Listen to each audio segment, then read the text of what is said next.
ધોરણ 11 કોમર્સની અંદર અર્થશાસ્ત્ર વિષયમાં પ્રકરણ નંબર 8 આર્થિક સુધારાઓની અંદર વિમૂડીકરણ કોને કહેવાય એ આપણે સમજતા હતા. વિમૂડીકરણની પ્રક્રિયા જે છે એનો બીજો મુદ્દો જે છે એની આપણે ચર્ચા કરવાની છે કે ભાઈ રાજ્ય જેમ કેટલાક ઉદ્યોગોની માલિકી ધરાવે છે તેમ કેટલાક ક્ષેત્રો પર અંકુશ રાખે છે. જાહેર ક્ષેત્રો જે હોય એમાં રાજ્ય સરકારની અથવા તો કેન્દ્ર સરકારની માલિકી હોય, તો કેટલાક ઉદ્યોગોની માલિકી જે રાજ્ય સરકાર ધરાવે છે એમ કેટલાક પ્રકારના એવા ક્ષેત્રો પણ હોય કે જેના ઉપર રાજ્ય સરકારનો અંકુશ હોય. ખાસ તો જાહેર સેવાના ક્ષેત્રો જ્યાં ખાનગી રોકાણકારોને પ્રવેશવાની બંધી હોય છે. ખાનગીકરણની પ્રક્રિયાનો બીજો અગત્યનો મુદ્દો એ છે કે રાજ્ય હસ્તકના જાહેર ક્ષેત્રમાં પણ કામ કરવાની છૂટ અપાય છે. જાહેર ક્ષેત્ર ઉપર ઘણી બધી વખત રાજ્ય અથવા તો કેન્દ્ર સરકારનો અંકુશ હોય કે જ્યાં ખાનગી ક્ષેત્ર છે એને અંકુશવાની મનાઈ હોય છે, એની પ્રવેશબંધી હોય છે. ખાનગીકરણનો બીજો એક મુદ્દો એ પણ છે કે જે રાજ્ય હસ્તકના જાહેર ક્ષેત્ર હોય એની અંદર પણ એને કામ કરવાની છૂટ હોય. દાખલા તરીકે બેન્કિંગ વ્યવસાય, શિક્ષણ, સંદેશા વ્યવહાર, વાહન વ્યવહારમાં હવે ખાનગી ઉદ્યોગ જૂથો પણ સેવા પૂરી પાડે છે. આ બધા ક્ષેત્રો એવા છે કે જેની અંદર ખાનગીકરણ કરવામાં આવ્યું છે અને ખાનગી જૂથો જે છે એ પોતાની સેવા પૂરી પાડે છે. પછી આઝાદી બાદના શરૂઆતના વર્ષોમાં ભારતમાં જાહેર ક્ષેત્રનું વિસ્તરણ થયું હતું. આઝાદી પછી જે શરૂઆતના વર્ષો હતા એમાં ભારતમાં જાહેર ક્ષેત્રનું વિસ્તરણ થયું હતું. 31મી માર્ચ 1951માં ભારતમાં રાજ્ય હસ્તક 5 ઉદ્યોગો હતા જે 90માં વધીને 233 થયા. 1951માં ભારત પાસે રાજ્ય હસ્તકના 5 ઉદ્યોગો હતા કે જે 90માં વધીને 233 જેટલા થયા. 1991થી ભારતે તેમાં ઘટાડો કરવાનું શરૂ કર્યું. 233 જે રાજ્ય હસ્તકના ઉદ્યોગો હતા એમાં ધીમે ધીમે સરકારે ઘટાડો કરવાનું શરૂ કર્યું, એટલે કે ખાનગીકરણની શરૂઆત કરી.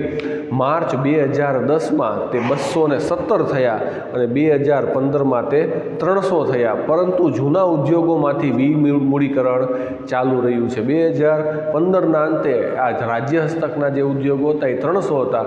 એમ છતાં પણ રાજ્ય સરકાર દ્વારા વિમૂડીકરણની પ્રક્રિયા જે છે એ શરૂ જ છે. જાહેર ક્ષેત્ર માટે અનામત રાખવામાં આવેલા ક્ષેત્રો ખાનગી મૂડીકરણ માટે ખુલ્લા મૂકવામાં આવ્યા. જાહેર ક્ષેત્ર માટે જે અમુક પ્રકારના ક્ષેત્રો છે અનામત રાખવામાં આવ્યા હતા, એ ક્ષેત્રો જે છે એ ખાનગી મૂડીકરણ માટે ખુલ્લા પણ મૂકવામાં આવ્યા છે. હાલમાં અણુ ઉર્જા, એટોમિક એનર્જી, આ ઉર્જા માટે નિયંત્રિત સાધનો તથા રેલવે જે રાજ્ય હસ્તક નિયંત્રિત છે. 2 મોટા ઉદ્યોગો કે જે અણુ ઉર્જા છે એ અને રેલવે છે એ સરકાર હસ્તક છે. બાકીના મોટા ભાગના ઉદ્યોગો જે છે, ક્ષેત્રો જે છે એની અંદર ખાનગીકરણની, વિમૂડીકરણની પ્રક્રિયા જે છે એ શરૂ છે. ત્યાર પછી છે વૈશ્વિકીકરણ, જેને ગ્લોબલાઇઝેશન પણ કહેવાય. વૈશ્વિકીકરણ એટલે દેશના અર્થતંત્રને વિશ્વના અર્થતંત્ર સાથે વધુને વધુ સાંકળવાની પ્રક્રિયા, જેમાં ભારત દુનિયાના દેશો સાથે આર્થિક સંબંધો વધારે, જેમ કે ચીજવસ્તુઓ, મૂડી, માનવ સંસાધન, ટેકનોલોજી, કુદરતી સાધનો, નાણાકીય સાધનો, વેપારના ક્ષેત્રોમાં દેશના અર્થતંત્રમાં રાજ્ય મૂકેલા અંકુશો ક્રમશઃ નાબૂદ કરવા, આર્થિક આત્મનિર્ભરતા માટે આ પ્રકારની ખુલ્લી નીતિઓ અપનાવી. વૈશ્વિકીકરણ એટલે શું કે આપણા દેશ જે છે એના અર્થતંત્રને બીજા દેશોના અર્થતંત્ર સાથે સાંકળવાની પ્રક્રિયા, જોડવાની પ્રક્રિયા, જેમાં ભારત છે એ દુનિયાના અલગ અલગ દેશો સાથે સંબંધો વધારે, ચીજવસ્તુઓ છે, મૂડી છે, માનવ સંસાધન, ટેકનોલોજી, કુદરતી સાધનો છે, એનું આદાન પ્રદાન કરે. આપણે બહારથી ટેકનોલોજી લઈ આવીએ, અહીંના કોઈ ચીજવસ્તુ એવી હોય કે જે બહાર મોકલીએ, બરાબર. વેપારના ક્ષેત્રોની અંદર પણ અર્થતંત્રએ, અલગ અલગ દેશોના અર્થતંત્રોએ જે અલગ અલગ પ્રકારના અંકુશો મૂકેલા હોય એ ધીમે ધીમે નાબૂદ થતા જાય અને આ પ્રકારની ખુલ્લી નીતિ જે અપનાવવામાં આવે, બરાબર, એને વૈશ્વિકીકરણ તરીકે ઓળખવામાં આવે. ભારતની અંદર વૈશ્વિકીકરણની પ્રક્રિયા. આંતરરાષ્ટ્રીય નાણાં ભંડોળે તેના વધારે પડતા દેવા નીચે દબાયેલા વિકસતા દેશોને 1991માં તેમની સંરક્ષણાત્મક આર્થિક નીતિઓ બદલવાની ફરજ પાડી. એટલે ભારતે પણ દેશના ઉદ્યોગોને રક્ષણ આપનારી આર્થિક નીતિઓમાંથી મુક્ત આંતરરાષ્ટ્રીય વ્યાપારને પ્રોત્સાહક નીતિઓ સ્વીકારી અને ભારતમાં વૈશ્વિકીકરણની પ્રક્રિયાની શરૂઆત થઈ. આંતરરાષ્ટ્રીય નાણાં ભંડોળ જે છે એણે વધારે પડતા દેવા નીચે દબાયેલા જે વિકસિત દેશો છે એને 1991માં સંરક્ષણાત્મક આર્થિક નીતિઓ બદલવાની ફરજ પાડી. જે દેશો છે વિકસતા દેશો છે એ દેવાની અંદર જે દબાયેલા હતા એણે આર્થિક નીતિઓ બદલવાની ફરજ પાડી. કોણે? કે ભાઈ આંતરરાષ્ટ્રીય નાણાં ભંડોળ છે એણે. માટે ભારતે પણ દેશના ઉદ્યોગોને રક્ષણ આપનારી આર્થિક નીતિઓમાંથી મુક્ત આંતરરાષ્ટ્રીય વ્યાપારને પ્રોત્સાહક નીતિઓ સ્વીકારી અને ભારતમાં વૈશ્વિકીકરણની પ્રક્રિયા શરૂ થઈ. જે આર્થિક રીતે દેવાની અંદર દબાયેલા દેશો હતા એની આર્થિક નીતિ બદલાવાની જરૂર હતી. એમાં ભારતને પણ આ આર્થિક નીતિ છે એ બદલાવાની ફરજ પાડવામાં આવી. એટલે 1991 પછી ધીમે ધીમે ભારતની અંદર આ જે નવા આંતરરાષ્ટ્રીય વ્યાપારને લગતી નીતિઓ જે છે એ સ્વીકારવામાં આવી અને વૈશ્વિકીકરણની શરૂઆત થઈ. ક્યારથી? 1991 પછીથી. જેમાં આયાત નિકાસ પરવાના નીતિ હળવી કરવામાં આવી. આયાત નિકાસ બહારના દેશોમાંથી ભારતમાં જે માલસામાન ચીજ વસ્તુઓ આવે એની પરના વેરા જે છે એ હળવા કરવામાં આવ્યા, નીતિ નિયમો હળવા કરવામાં આવ્યા. એ ઉપરાંત ભારતમાંથી બહારના દેશોની અંદર જે ચીજ વસ્તુઓ મોકલવામાં આવે એની અંદર પણ નીતિ નિયમો જે છે એ હળવા બનાવવામાં આવ્યા. 1995માં ભારત વિશ્વ વ્યાપાર સંસ્થા WTOનું સભ્ય બન્યું અને તેના નિયમોનું પાલન કરતું થયું. 1995માં ભારત જે છે એ વિશ્વ વ્યાપાર સંસ્થા WTO વર્લ્ડ ટ્રેડ ઓર્ગેનાઇઝેશન જે છે એનું સભ્ય બન્યું અને એના નિયમોનું પાલન કરતું થયું. ભારતીય ચલણ રૂપિયાના અન્ય દેશોના ચલણ સાથેના વિનિમયના દરને ક્રમશઃ મુક્ત કર્યો. ભારતીય ચલણ રૂપિયો જે છે એણે અલગ અલગ દેશોનું જે ચલણ છે વિદેશી ચલણ જે છે એની સાથે વિનિમયનો દર જે છે એ ધીમે ધીમે મુક્ત કર્યો અને તેના ખરીદ વેચાણને પણ સરળ બનાવાયું અને આપણા રૂપિયાનું મૂલ્ય વેપાર દ્વારા નિર્ધારિત થતું થયું. ખરીદ વેચાણની પ્રક્રિયા જે છે એ પણ સરળ બનાવવામાં આવી અને આપણા રૂપિયાનું જે છે એ મૂલ્ય વેપાર દ્વારા ધીમે ધીમે નિર્ધારિત થયું. એટલે આજે તમે જુઓ છો કે ડોલરની સામે રૂપિયાનું મૂલ્ય આંકવામાં આવે, પાઉન્ડની સામે રૂપિયાનું મૂલ્ય આંકવામાં આવે. આવી રીતે આપણે અલગ અલગ દેશો સાથે વિશ્વ વ્યાપાર કરી શકીએ છીએ. દેશના અર્થતંત્રમાં સીધા વિદેશી મૂડીરોકાણને ક્ષેત્રવાર તબક્કાવાર વધુને વધુ મુક્ત બનાવ્યું. દેશના અર્થતંત્રની અંદર સીધા વિદેશી મૂડીરોકાણ, બહારના લોકોને ભારતની અંદર મૂડીરોકાણ કરવાની છૂટ આપવામાં આવી. અલગ અલગ ક્ષેત્રોવાર અલગ અલગ તબક્કા પ્રમાણે ધીમે ધીમે આ જે વિદેશી મૂડીરોકાણ છે, સીધું વિદેશી મૂડીરોકાણ, એ ભારત દેશની અંદર ધીરે ધીરે વધારવામાં આવ્યું. ભારતીય ઉદ્યોગકારો રોકાણકારોને અન્ય દેશો સાથેના આર્થિક વ્યવહારોમાં વધુ મોકળાશ આપવામાં આવી. ભારતના ઉદ્યોગપતિઓ, ઉદ્યોગકારો જે છે, ભારતના વેપાર ધંધા જે છે એને અન્ય દેશો સાથેના જે આર્થિક વ્યવહારો છે એમાં વધુ મોકળાશ આપવામાં આવી, વધુ છૂટછાટ આપવામાં આવી. દેશના અને વિદેશના ઉત્પાદકો, વેપારીઓ, રોકાણકર્તાઓ માટે રાજ્ય નીતિગત રીતે તટસ્થ બન્યું. દેશના જે અને વિદેશના જે ઉત્પાદકો છે, વેપારીઓ છે, રોકાણકર્તાઓ જે છે એના માટે રાજ્ય છે એ નીતિગત રીતે તટસ્થ બન્યું. એટલે કે ઘરેલું ઉદ્યોગોને વધુ પડતું રક્ષણ આપવાની નીતિમાં ફેરફાર થયા. આપણા ઉદ્યોગો, ઘરના ઉદ્યોગો, ભારત દેશના જે ઉદ્યોગો છે એને જે રક્ષણ આપવાની જે નીતિ હતી એની અંદર ફેરફાર કરવામાં આવ્યા. અન્ય દેશો સાથેના સાંસ્કૃતિક, સામાજિક આદાન પ્રદાન પણ સરળ બન્યા. અન્ય દેશો સાથેના, ભારતના પાડોશી દેશો છે અથવા બીજા દેશો સાથેના જે આપણા સાંસ્કૃતિક અને સામાજિક જે વ્યવહારો છે, બરાબર, એને પણ સરળ બનાવવામાં આવ્યા. ભારતમાં વિદેશી મૂડીરોકાણ, વિદેશથી ભારતની અંદર જે મૂડીરોકાણ કરવામાં આવે એફડીઆઈ અને એફઆઈઆઈ દ્વારા એ કઈ રીતે થાય એ જોઈએ. વૈશ્વિકીકરણની પ્રક્રિયામાં પ્રત્યક્ષ વિદેશી મૂડીરોકાણ એક અગત્યનું પગલું ગણાય છે. વૈશ્વિકીકરણની જે આખી પ્રક્રિયા છે એની અંદર પ્રત્યક્ષ સીધું વિદેશી મૂડીરોકાણ જે છે એ એક અગત્યનું પગલું છે. ભારતની નિયંત્રિત અર્થવ્યવસ્થામાં રાજ્ય જ દેશની નાણાકીય જરૂરિયાતો જેવી કે ઉદ્યોગોની સ્થાપના માટે મૂડીરોકાણ, ચીજવસ્તુઓ, સેવાઓ કે ટેકનોલોજીની આયાત માટે વિદેશી હુંડિયામણની જરૂરિયાત વગેરે માટે વિદેશી સંસ્થાઓ કે વ્યક્તિઓ પાસેથી મદદ લેતી, કારણ કે વિદેશી રોકાણ પર નિયંત્રણો હતા. 1991 પછી રાજ્યે આર્થિક કાયદાઓમાં ફેરફાર કરીને વિદેશી વ્યક્તિ કે સંસ્થાઓને સીધું જ ઉદ્યોગોમાં વધુ પ્રમાણમાં રોકાણ કરવાની છૂટ આપી.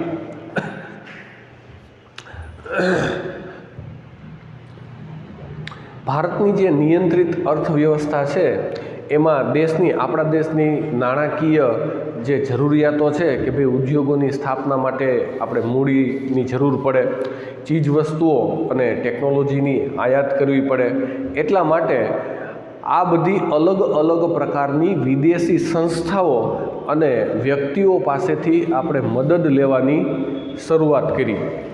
કારણ કે વિદેશી રોકાણ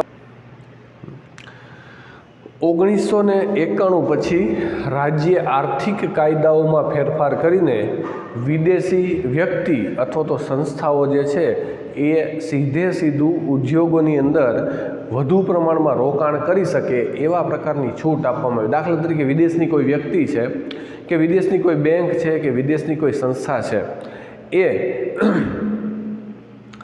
શું કરે કે ભાઈ અહીંના ઉદ્યોગો જે છે, ભારતના જે ઉદ્યોગો છે, વેપાર ધંધા જે છે એની અંદર સીધું પોતાનું મૂડીરોકાણ કરી શકે એવા પ્રકારની છૂટછાટ ભારત સરકાર દ્વારા આપવામાં આવી. ભારતમાં વિદેશી મૂડીરોકાણના પ્રકારો 2 પ્રકારના છે. વિદેશી સંસ્થાકીય મૂડીરોકાણ, ફોરેન ઇન્સ્ટિટ્યુશનલ ઇન્વેસ્ટમેન્ટ એફઆઈઆઈ જેને કહેવાય, અને પ્રત્યક્ષ વિદેશી મૂડીરોકાણ, સીધું મૂડીરોકાણ જેને કહેવાય એફડીઆઈ, ફોરેન ડાયરેક્ટ ઇન્વેસ્ટમેન્ટ તરીકે એને ઓળખવામાં આવે છે. બરાબર. પેલું છે વિદેશી સંસ્થાકીય મૂડીરોકાણ, એટલે કે બહારની સંસ્થાઓ જે છે, વિદેશની સંસ્થાઓ જે છે, વિદેશની નાણાકીય સંસ્થાઓ છે ને, એ ભારત દેશના શેર બજારની અંદર રોકાણ કરે અને આપણી કંપનીઓ જે છે એના શેર એ ખરીદે. બરાબર. જોઈએ એની અંદર જ્યારે વિદેશી રોકાણ કરતા વસ્તુ કે સેવાના ઉત્પાદનમાં ફેક્ટરી કે ધંધાની સ્થાપના કરવાના બદલે દેશના નાણાં બજાર, મની માર્કેટ, મૂડી બજાર એટલે કે શેર બજાર કે બોન્ડ, શેર કે બોન્ડની ખરીદી કરીને રોકાણ કરે છે તેને વિદેશી સંસ્થાગત રોકાણ કહેવામાં આવે છે. બહારના કોઈ રોકાણ કરતા, બહારની બેંક હોય, બહારની કોઈ સંસ્થા હોય, એ શું કરે કે ભાઈ ફેક્ટરી અહીંયા સ્થાપવાના બદલે, એ કારખાનું અહીંયા સ્થાપવાના બદલે આપણી કંપની જે હોય ને એની અંદર રોકાણ કરશે. એટલે કે આપણી કંપનીના શેર, બોન્ડ, ડિબેન્ચર જે છે એ પોતે ખરીદશે. બરાબર. આવી જે રોકાણ કરવાની જે પરિસ્થિતિ છે એને વિદેશી સંસ્થાગત રોકાણ તરીકે ઓળખવામાં આવે છે. આવી કંપનીઓએ વિદેશી સંસ્થાગત રોકાણ કરતા, એટલે કે ફોરેન ઇન્સ્ટિટ્યુશનલ ઇન્વેસ્ટર તરીકે રજિસ્ટ્રેશન કરાવવું જરૂરી બને છે, અને રજિસ્ટ્રેશન કરાવવું જરૂરી છે. ભારત સરકાર દ્વારા નિર્ધારિત કરેલી માત્રામાં જ આવા રોકાણો કરી શકાય. ભારત સરકારે એની લિમિટ બાંધેલી હોય કે બહારની જે સંસ્થાકીય રોકાણ છે એને જેટલી લિમિટ બાંધેલી હોય એ લિમિટ પ્રમાણે રોકાણ થઈ શકે. મોટા ભાગે આવા રોકાણો વિદેશી બેન્કો, વીમા કંપનીઓ, મ્યુચ્યુઅલ ફંડ વગેરે કંપનીઓ દ્વારા થતા હોય છે. બરાબર. મોટાભાગે આવું રોકાણ જે છે, સંસ્થાગત રોકાણ, એ કોના દ્વારા થતું હોય? બહારની કોઈ વીમા કંપની હોય, બહારની બેન્કો હોય, બહારના મ્યુચ્યુઅલ ફંડ વેચતી જે કંપનીઓ હોય, એ ભારતની અંદર મોટાભાગે આવું રોકાણ કરે છે.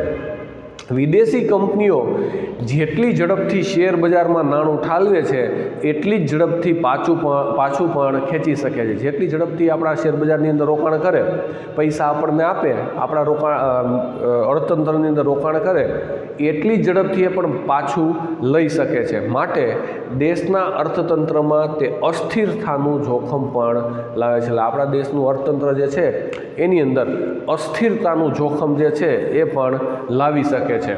પછી બીજું છે પ્રત્યક્ષ વિદેશી મૂડીરોકાણ, FDI, ફોરેન ડાયરેક્ટ ઇન્વેસ્ટમેન્ટ. વૈશ્વિકીકરણ બાદ ભારતમાં વિદેશી કંપનીઓને ઉત્પાદન તથા વેચાણના ક્ષેત્રોમાં સીધું જ રોકાણ કરવા દેવામાં આવે છે, જે પ્રત્યક્ષ વિદેશી મૂડીરોકાણ છે. વૈશ્વિકીકરણ બાદ, ગ્લોબલાઇઝેશન બાદ વિદેશી કંપનીઓ જે છે એને ઉત્પાદન અને વેચાણના ક્ષેત્રની અંદર સીધું જ રોકાણ જે છે એ કરવા દેવામાં આવે, કે જે શું છે? વિદેશી મૂડીરોકાણ છે, પ્રત્યક્ષ વિદેશી મૂડીરોકાણ છે. જ્યારે વિદેશી વ્યક્તિ, સંસ્થા કે કંપનીઓ દેશના અર્થતંત્રમાં વસ્તુ કે સેવાના ઉત્પાદન કે વેચાણના ક્ષેત્રોમાં સીધું જ મૂડીરોકાણ કરે છે, તેને પ્રત્યક્ષ વિદેશી મૂડીરોકાણ કહે છે. વિદેશી કોઈ વ્યક્તિ કે સંસ્થા કે કંપની છે એ આપણા દેશના અર્થતંત્રમાં વસ્તુ કે સેવાના ઉત્પાદન કે વેચાણના ક્ષેત્રોની અંદર સીધું જે રોકાણ કરે એને પ્રત્યક્ષ વિદેશી મૂડીરોકાણ કહેવાય. અહીં કંપની, ફેક્ટરી, ઉદ્યોગ ધંધાની તેઓ પોતે જ સ્થાપના કરે છે કે સીધી ભાગીદારી કરે છે અને સંચાલન પર કાબૂ મેળવે છે. આ પરિસ્થિતિની અંદર બહારની કંપની છે પોતે પોતાની કંપની સ્થાપે કે અહીંની કંપની સાથે ભાગીદારી કરે અને સંચાલન અથવા તો એ જે કંપનીની સ્થાપના કરે એના ઉપર પોતાનો કાબૂ રાખે છે, તો આને પ્રત્યક્ષ વિદેશી સીધું મૂડીરોકાણ કહેવાય.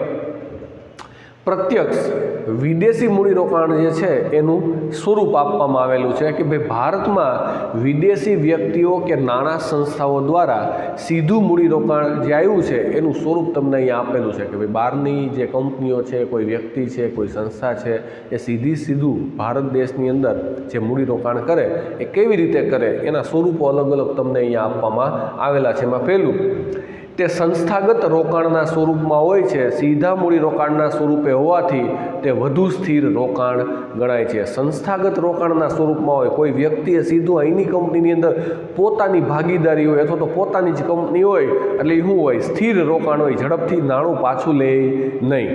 પોતાની જ કંપની છે અથવા તો કોઈ અહીંની કંપની છે એની યાર ભાગીદારી કરેલી હોય એટલે સીધું મૂડીરોકાણ કરેલું છે એ ઝડપથી નાણાં પાછા લેશે નહીં. તે યંત્રો, કાચો માલ, સંપત્તિના સ્વરૂપમાં હોય છે. આપણને યંત્રો પૂરા પાડે, આપણી કંપનીને કાચો માલ સામાન પૂરો પાડે અથવા તો કોઈ સંપત્તિ પણ આપે, આવી રીતે સીધું મૂડીરોકાણ કરે. તે દેશમાં નવી ટેકનોલોજીના સ્વરૂપે આવે. જાપાનની કોઈ કંપની છે પોતાની જે ટેકનોલોજી છે એનો ઉપયોગ છે એ ભારતને કરવા આપે. થોડાક સમયની પહેલાંની વાત કે ભાઈ હીરો અને હોન્ડા જે છે અત્યારે તો અલગ થઈ ગઈ. જાપાનની હોન્ડા કંપની જે છે એણે સીધું વિદેશી મૂડીરોકાણ કર્યું તો એની હોન્ડા કંપની સાથે હોન્ડા જે છે એ ત્યાં મોટરસાઇકલ બનાવતી જાપાનમાં પોતાની ટેકનોલોજીનો ઉપયોગ કરીને અહીંયા સાયકલ બનાવતી જે મોટી કંપની હીરો છે એની સાથે એણે સીધું શું કર્યું? ભાગીદારી કરી અને જે સીધું વિદેશી મૂડીરોકાણ છે એ અહીંયા કર્યું. તે કાર્ય સંસ્કૃતિ ઊભી કરે. બહારની કાર્ય સંસ્કૃતિ જે છે, બહારની કાર્ય પ્રણાલી અને પદ્ધતિ જે છે એનાથી પણ અહીંયા ચલાવે. તમે જુઓ તો ઘણી બધી કંપની એવી હોય કે જેની અંદર સંચાલન જે છે એ બહારના વ્યક્તિ કરતા હોય, બરાબર? તો સંચાલન જે છે એ બહારના વ્યક્તિ કરતા હોય તો એ પણ એક પ્રકારનું મૂડીરોકાણ કહેવાય. ભારતમાં તબક્કાવાર વિવિધ આર્થિક ક્ષેત્રોમાં સ્વતંત્રપણે તથા ભારતના રોકાણકારો સાથે મળીને વિદેશી રોકાણકારોએ સીધું વિદેશી મૂડીરોકાણ વધાર્યું છે અને ભારતના વિદેશી હુંડિયામણની અનામતોમાં વધારો કર્યો છે. બરાબર? ભારતમાં તબક્કાવાર વિવિધ આર્થિક ક્ષેત્રો જે છે એ સ્વતંત્રપણે તથા ભારતના રોકાણકારો સાથે મળીને વિદેશી રોકાણકારો જે છે એણે સીધું વિદેશી મૂડીરોકાણ ભારત દેશની અંદર વધાર્યું છે અને વિદેશી હુંડિયામણની જે અનામતો છે એની અંદર પણ વધારો કરવામાં આવ્યો છે. ભારતની વિદેશ વ્યાપાર નીતિ. ભારતની વિદેશ વ્યાપાર નીતિ હંમેશા નીચે મુજબના પડકારોનો સામનો કરતી રહી છે. આપણી જે વિદેશી નીતિ છે, વિદેશી વ્યાપાર કરવાની નીતિ છે, એની સામે અનેક પ્રકારના પડકારો છે કે જેનો આપણે સામનો કરી રહ્યા છીએ. એમાં પહેલું, આંતરરાષ્ટ્રીય સ્પર્ધા સામે ઘરેલું ઉદ્યોગોને રક્ષણ આપવા માટે આયાતો પર અંકુશ રાખવાની જરૂરિયાત. આપણા દેશના જે ઉદ્યોગો છે, આંતરરાષ્ટ્રીય સ્પર્ધાની અંદર આપણા જે ઉદ્યોગો છે એને રક્ષણ આપવા માટે બહારના જે ચીજ વસ્તુઓની આપણે આયાત કરીએ છીએ એ આયાત ઉપર અંકુશ રાખવાની જરૂરિયાત છે. ઘરેલું ઉદ્યોગોમાં ઉત્પાદન વધારવા તથા આયાત અવેજીકરણ માટે ટેકનોલોજી, યંત્રો, પૂરક યંત્રો તથા સંસાધનોની આયાતોનું પ્રમાણ નક્કી કરવું. ઘરેલું ઉદ્યોગો જે છે એના ઉત્પાદનો વધારવા, આપણું ઉત્પાદન વધારવું, દેશની કંપનીનું ઉત્પાદન વધારવું, આયાત અને અવેજીકરણ માટે ટેકનોલોજી, યંત્રો, પૂરક યંત્રો તથા સંસાધનો જે છે એની આયાતોનું પ્રમાણ નક્કી કરવું. બહારથી આપણે જે ટેકનોલોજી મગાવીએ, બહારથી જે યંત્રો મગાવીએ, બરાબર, અલગ અલગ પ્રકારના જે સંસાધનો બહારથી આપણે મગાવીએ એના ઉપર આયાતનું પ્રમાણ નક્કી કરવું જોઈએ. જેમ ફાવે મગાવવાની વાત નથી. બહારથી જે મગાવીએ એ લિમિટમાં મગાવવું જોઈએ. વિદેશી હુંડિયામણ બચાવવા બિનજરૂરી ચીજવસ્તુઓની આયાતો પર અંકુશ રાખવો કે નહીં. આપણું વિદેશી હુંડિયામણ જે છે એને બચાવવા માટે બિનજરૂરી જે આપણે આયાતો કરીએ છીએ, બહારથી જે મગાવીએ છીએ એના ઉપર અંકુશ રાખવો જોઈએ. આવશ્યક આયાતો માટેની ચૂકવણી માટે જરૂરી હુંડિયામણ કમાવા માટે નિકાસોને પ્રોત્સાહન આપવું. આવક વધારવા માટે આવશ્યક ચીજવસ્તુઓ જે છે એની જ આયાતો કરવાની અને ચૂકવણી કરવા માટે વિદેશી હુંડિયામણ જે હોય, જરૂરી વિદેશી હુંડિયામણ જે છે એના માટે નિકાસોને પ્રોત્સાહન આપવું. બહારથી જેટલું આપણે આયાત કરીએ એટલું નિકાસને પ્રોત્સાહન આપવું જોઈએ.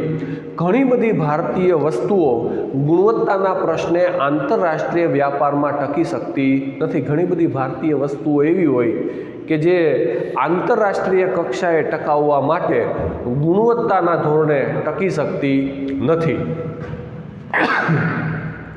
વિદેશ નીતિ માટે આ પ્રશ્નનો ઉકેલ પડકારજનક હતો અને વિદેશી નીતિ જે છે એની સામે આ જે પ્રશ્ન છે એ એક પડકારજનક પ્રશ્ન છે. વિદેશ વ્યાપાર નીતિના ઘડતરમાં રોજગારીના વ્યાપક આધારસમાં નાના અને ગૃહ ઉદ્યોગોના ઉત્પાદન તથા વિકાસને પ્રોત્સાહન આપવું. વિદેશ વ્યાપાર નીતિનું જે ઘડતર છે એની સામે રોજગારીના વ્યાપક આધારસમાં નાના ગૃહ ઉદ્યોગો જે છે એનું ઉત્પાદન અને વિકાસ જે છે એને પ્રોત્સાહન આપવું જોઈએ. આંતરરાષ્ટ્રીય વેપારમાં વિદેશી હુંડિયામણની જરૂરિયાત ઊભી થાય છે. તેથી આંતરરાષ્ટ્રીય વ્યાપારની સમસ્યાઓ આંતરિક વેપારની સમસ્યાઓ કરતાં જુદી હોય છે. આંતરરાષ્ટ્રીય વેપારની અંદર હુંડિયામણની જરૂરિયાત ઊભી થાય એટલે આંતરરાષ્ટ્રીય વ્યાપારની સમસ્યાઓ જે છે એ પણ આંતરિક વ્યાપાર કરતાં થોડીક અલગ હોય છે. આ તમામ પડકારોને ધ્યાનમાં રાખી ભારતમાં વિદેશ વ્યાપારની નીતિ રજૂ થતી રહી અને તેમાં સમયાંતરે પરિવર્તન થતા રહ્યા. આ બધા પડકારો જે છે એને ધ્યાનમાં રાખી અને ભારત દેશની અંદર જે વિદેશ વ્યાપાર નીતિ છે એ રજૂ થતી ગઈ અને સમયાંતરે એની અંદર પરિવર્તનો પણ આવતા ગયા છે. ભારતની વિદેશ વ્યાપાર નીતિના જે તબક્કા છે એ હવે પછીના લેક્ચરની અંદર આપણે સમજશું.